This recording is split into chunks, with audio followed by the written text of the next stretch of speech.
To be the best in the world. That's every racing driver's ambition in this thrilling sport.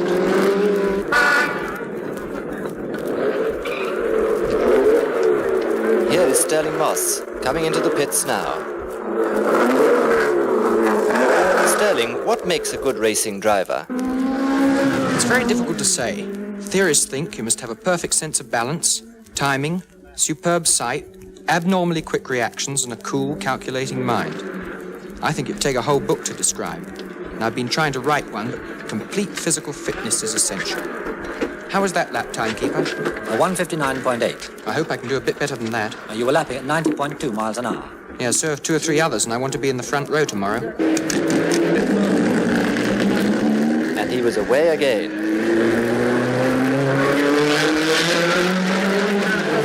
We are at Stirling Moss's pit the day before a Grand Prix race. Practice laps are in progress to determine starting positions for the race tomorrow. The fastest drivers during practice starting in front. Anyone who thinks a motor race is simply a matter of cars and drivers should be here with us. Ken Gregory, I believe you look after the entire pit for Stirling. How do you prepare for a Grand Prix? As team manager, I'm responsible for making all the preliminary arrangements before the race and for the organization of the pit during the race.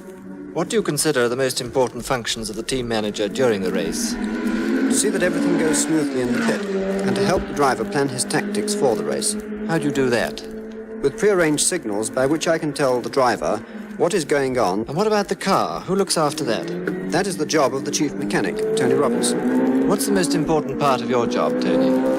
Check over every tiny detail of the car before the race, and during the race organise an efficient pit team to help Stirling. I see. Mr. Lawrie, you were telling me earlier that you were a pit marshal.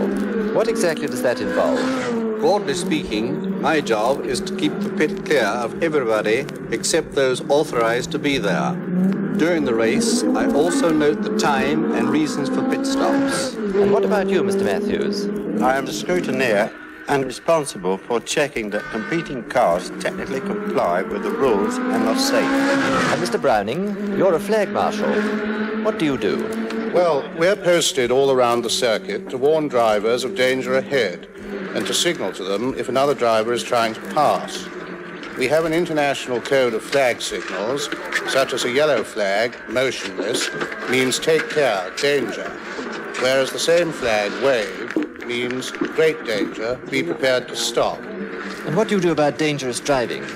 Oh, that is the observer's job. Observers are stationed around the course, and they report any bad driving to the clerk of the course. And if there's an accident? That's the observer's responsibility, too. They have to use their judgment as to whether an ambulance, fire tender, or doctor is required. How interesting. Thank you very much. By the way, we have a microphone in Stirling's car, so I'm going over to him now to see how he's making out. We're accelerating through the pits in second gear, up into third, and then fourth. Get up to about 140 miles an hour down this, the second fastest straight. We're about 150 yards, put on the brakes quite hard, down into third gear for a 100-mile-an-hour right-hand curve.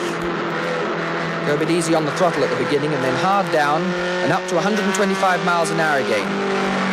Then hard on the brakes, down into second for a 90-degree corner to the right, which will take about 40 miles an hour. Around this, hard on the throttle again, just holding the car while it accelerates away. Up into third, and around 100 miles an hour, and then onto the brakes again, down into second for a 95-degree bend to the left. We'll take this at about 35 miles an hour. It's very slippery on the exit, this one. You have to go a bit carefully on the accelerator. Now shorten to straight, off again onto the brakes, and a left-hand corner, about 40 miles an hour, 90 degrees. Again a bit careful on the throttle. Accelerating again up to 90 miles an hour, and then a right-hand curve, which will take it about 60, leading into a straight, and hard on the throttle once again, and full bore in third, which is about 120 miles an hour. Off the throttle, onto the brakes, and into a long, sweeping right-hand curve that leads into the straight. Accelerating around this quite hard now, and the wheels are spinning. up to 125 miles an hour, and then we snatch fourth gear, and we're into the straight, a place where we can relax a little bit and have a look at all the gauges. We reach about 160 miles an hour on the straight. We're now approaching Melling Crossing. We brake hard at 200 yards, down into third, and through the crossing, which is about 115 miles an hour, left-hand and then right-hand zigzag. And left to the right-hand side of the road, clipping the grass on the right. Then down into second, and we're back to the pit area again with a 40-mile-an-hour right-hand turn.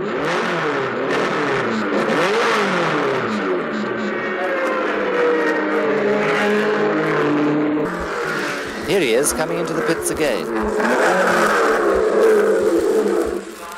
Is that any quicker, timekeeper? Yes, it was. 158.7, making your lap speed 90.6 miles an hour. And as I watched this thrilling race begin, I'm reminded of Stirling's answer when I asked him if he learnt something every time he raced. Every year, the driver learns a little more.